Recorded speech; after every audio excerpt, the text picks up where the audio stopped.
In today's video, I'm going to share with you a trade secret. It's a plumbing hack that all plumbers know and use on occasion, but DIYers probably don't know about this hack and probably have had issues where they wish they had known. I can almost guarantee you that in the future, after watching this video, you're going to use it yourself.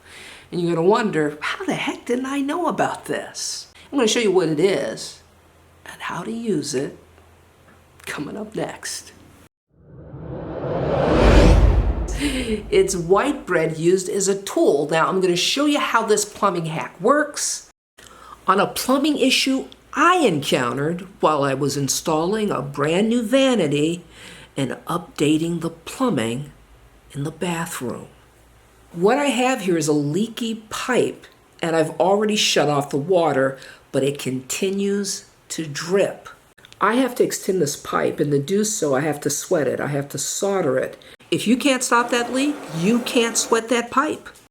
And here's the solution: white bread. Bread, it will stop the flow of water long enough for you to solder a pipe.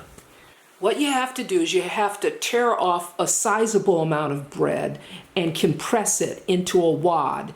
And then you force that up the pipe deep enough where it blocks the flow of water. And that alone will give you enough time, if you move quickly, to get that pipe soldered.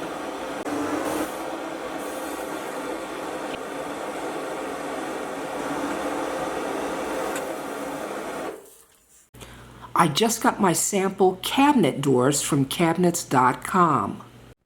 And I gotta tell you, I wasn't certain about the colors, so I requested 3 doors.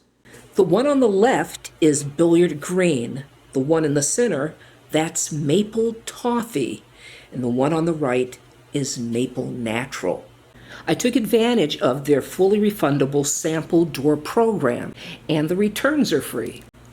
I ultimately decided against the maple toffee, and I went with the billiard green and the maple natural because they best suited my vision for the kitchens. Okay, we've got our pipe sweated, all right? Now we need to test it before we even install the vanity. So what I have here is I have a push fit, a shutoff valve. I'm just gonna slide it in. That way I don't have to worry about soldering the shutoff valve as well. Okay, so our water shutoff valves are in place.